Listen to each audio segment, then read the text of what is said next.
IFA 2007, dimanche 2 septembre, nous sommes sur le stand Sharp et il y a une foule, pas immense, mais quand même généreuse devant les écrans LCD, dont le fameux 108 pouces. C'est un gros monstre qu'on avait déjà vu au CES 2007, il y a maintenant 8 mois. Comme vous pouvez le voir, le produit s'est aminci. Il a également perdu des calories, puisqu'on n'a plus qu'une demi-douzaine de ventilateurs à l'arrière pour le refroidir. Je crois qu'il consomme quand même tout de même 1500 watts. Voilà, une image bien meilleure qu'avant, une dalle d'un seul trait. On voit un petit manque d'homogénéité sur le côté, mais ce n'est pas méchant. On voit toujours pas les pixels, c'est vraiment très très bon.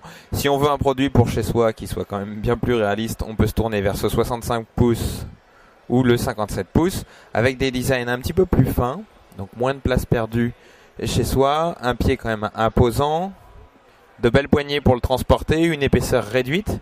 Là encore, des dalles un petit peu plus rapides, un petit peu plus contrastées, des nouveaux traitements vidéo.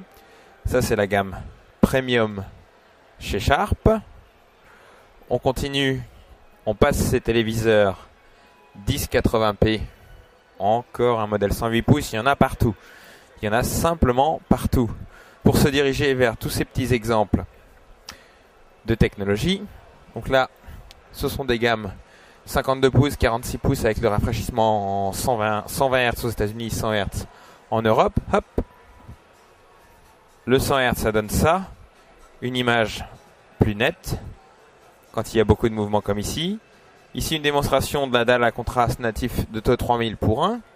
C'est vrai qu'on a des couleurs très très saturées et très très contrastées. Ici, une petite démonstration de la pièce mère dans laquelle on découpe les plasmas. Vous voyez ici la 6e génération, la 8e génération autour. La 8e n'est pas énorme et la 10e génération, puisque Sharp a décidé de sauter la 9e, qui fera 3,05 m de haut par 2,85 m de large. Donc là, vous voyez vraiment l'extension dans les deux dimensions de cette glace principale qui va permettre, en une seule étape de fabrication, d'avoir beaucoup plus de dalles ou des dalles beaucoup plus grandes, toujours pour le même prix.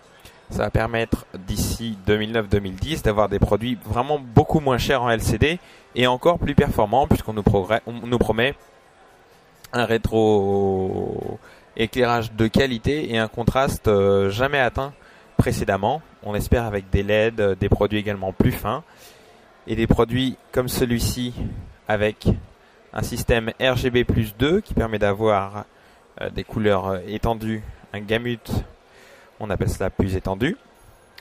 On continue chez Sharp avec des démonstrations sur ces téléviseurs Full HD qui utilisent une image directement issue d'une caméra Full HD pour montrer la différence entre une définition standard et une Full HD. Voilà, donc là c'est évident. Le flux est non compressé en plus, donc l'image est magnifique. Hop, on passe cette petite gamme 46 pouces. On passe aussi le 42 et les autres dimensions, puisque les gammes Sharp sont vraiment étendues. Ensuite, on retrouve des produits que vous avez sûrement déjà vus, avec un design fin. Ils sont déjà disponibles en France. On continue. Un petit bar avec des goodies Sharp. Voilà. Offert par le stand Sharp. Des zones réservées.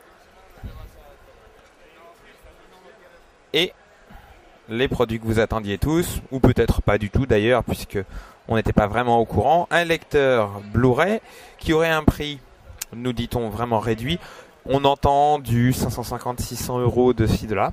On ne se prononce pas pour l'instant sur le prix réel, mais normalement ça devrait être vraiment bien. Donc, le lecteur Blu-ray, le voici. Nouveau produit, sans référence pour l'instant. Alors un design assez simple, peu de touches. Ça fonctionne apparemment correctement. Sortie 1080p, 24 Hz, donc 24 images par seconde. Démarrage rapide, on parlerait de 6 secondes au démarrage. Épaisseur de 68 mm, 28 watts de consommation électrique en action et 0,6 watts en veille. Donc un produit plutôt innovant par rapport aux autres qui sont relativement lents, qui consomment beaucoup. On file voir la mécanique du produit. Donc ça c'est la tête de lecture. On voit qu'elle est double ici pour pouvoir lire les Blu-ray et les autres disques. Alors je vois qu'il y a une référence BD HP20 pour le lecteur. L'unité de lecture est là, l'appareil est ici, donc BD HP20. Un nouveau lecteur Blu-ray à prix plutôt accessible qui arrive bientôt chez Sharp.